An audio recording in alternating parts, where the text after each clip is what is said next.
I hope you all are well and ready for today's adventure. Right now we are in the front yard watering the plants. Our next plan is to go in the back, and then we have several other things to do today. Seed some plants, and I want to give you a couple updates on a couple of different plants in the garden. Are you ready for an adventure? You helping Mama water? Everett. Yeah. Let's get started. In the very back garden, it looks like I'm running out of water and I haven't got to the okra yet. Oh no. Let's go check it out. Keep this hose down here. Oh, there it goes. Okay. I think our this is hooked to our rain barrel back there, and it wasn't quite full, and I watered all the rest of the bed so far. So the okra is the last thing to do.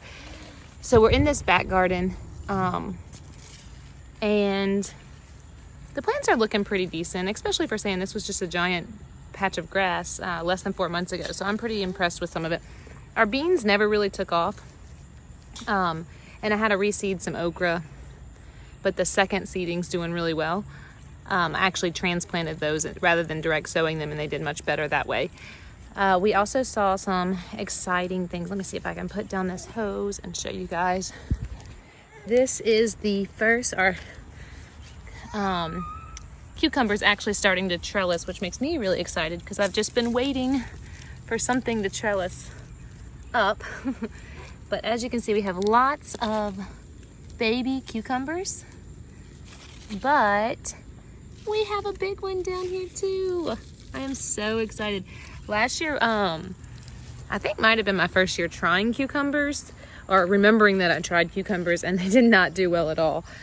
Something got to them, and we didn't have one single cucumber off the plants that I planted last year. So we'll at least get one this year, which is really exciting. We also have a few, let me see if I can show you, baby cantaloupe. Or I saw one baby cantaloupe for sure. So here's the little baby. And there's lots of really little babies on this plant. So all in all, this garden is doing well. I'm excited about it. There's lots of things in this garden, but there's still a good amount of space for me to still kind of play around with and put some more things in. I did put our potato slips, our sweet potato slips, in this raised garden bed on that end. It was just empty, so I put them all there. I'm sure I put too many in one place. And there's already squash plants in this bed, so I'm not sure if it will be too overcrowded or not. My thought is maybe that sweet potato plant will stay low to the ground and the squash plants will kind of grow up, and we can keep the sweet potato plants under the squash. I don't know. We're going to give it a try and see what happens. My sweet potatoes were just in the glass jar growing roots for a little too long. The leaves were starting to look really yellow. So I had to pick somewhere today to put them, and this was the only empty spot I had. All right, y'all. We're out here getting ready to seed some plants.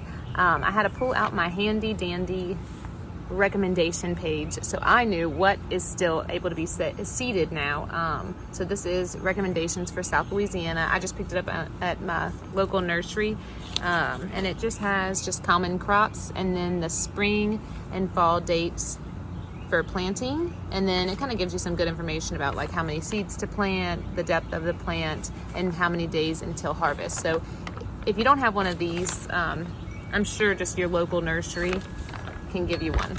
So according to this, we are going to be seeding some summer things like tomatoes, but then we're also able to seed some turnips, collard greens, mustard greens again. We're going to reseed some of our okra, although our okra is starting to take off. I'm pretty happy with it, but I'm going to just put in some more plants, probably on the other side of the big bed. We're going to do some Swiss chard, some pumpkin, loofah, and tomatoes. Let's get started. So we have our big buckets here. I had popped holes in the bottom of them and just filled them with dirt. So I kind of laid out where these seeds are going to go. We're going to direct sow mustard greens. I think people typically direct sow collard greens and turnips too, but I'm going to just go ahead and put them in here so I can kind of see what they're doing. We have the okra, Swiss chard, and tomatoes are going here, and we're going to just do a few loofah along with some pumpkin. So this time, y'all, I'm so proud of myself. I brought my marker. I'm going to label these as soon as I seed them. Okay, we are getting ready to direct sow Florida broadleaf mustard greens. This is a full sun plant, and it will get direct sun where I'm planting it. However, I did choose a spot in the garden that will get slightly more shade, and especially as the loofah grows more right here on the trellis, it'll provide more shade in this area. Then I'm going to plant it around this pole and then along that fence line. This is also where I had all those baby strawberries that had just rooted, and I laid them out here. I think I told you guys I planted them and I went to work and I did not water them. So a lot of them look like this right here, just really dried. It may still be alive underneath, so I'm kind of hoping that it comes back. But I may have killed 25 baby strawberry plants. So it may be a little bit, I did put a couple back there. There's a lot of weeds right now, but I did put a few of them back here. So there may be a little bit of trimming back the mustard greens or pulling them out, thinning them out as the strawberries come in, if they come back in. But for now, I'm just gonna seed these, and if the strawberries come back, then I'll just pull the mustard greens out to make way for the strawberries. Give it to the chickens. It won't fit through the hole, huh? See if you can get it through these bigger holes. Uh-oh, try again. Grab it. All right, give it to him. Oh! They said thank you. And I looked, they're fighting over it. All right, so we are done.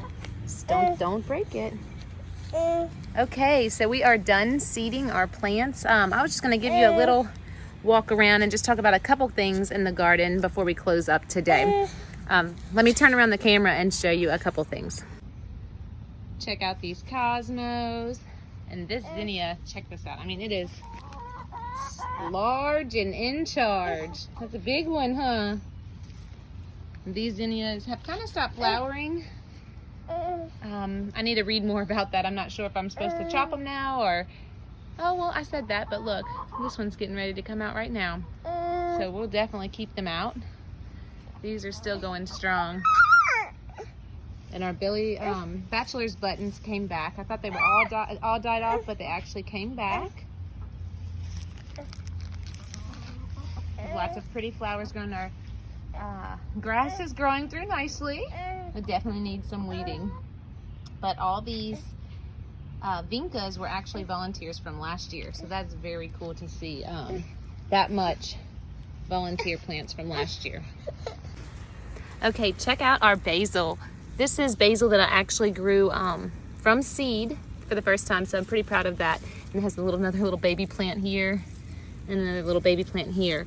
It's starting to seed or flower, which is not what we want, so we're gonna come through and clip these, and you can actually just, I probably should have scissors, but clip them, and then if you put this in water, it will grow new roots and a whole new basil plant. So from one basil plant last year, I just had one plant that got really big, and I would just continuously chop it and root it, and I had basil everywhere, which is cool because basil is also a natural pest deterrent. Okay, in the last video, I told you about the tomato plant that was volunteer tomato plant, and I just wanted to see what tomato plants naturally do if you don't trellis them up. Well, here's what they do. There's a lot going on right here, and I'm not sure you can see it, but the tomato plant starts here and just goes around. I kind of worked it around my basil and is coming up here. It's kind of cool because it has this runner down at the bottom that looks like it's starting to grow new roots, and then it's shooting up these uprights that are, pointing more towards the sun. Yeah, we have some little root action right there. So kind of cool. I just kind of wanted to see what a tomato naturally does if you don't trellis it, because I've only seen tomatoes trellis. So this will be our wild tomato. I'm heading to the coop to give the chickens the last of dinner. Some leftover broccoli and green beans. There you go, ladies. They just got the ends of the broccoli heads back there too. Okay, the last thing I'm going to show you guys today is this baby watermelon. Look at how adorable that is. That is all for today. So until next time, bye.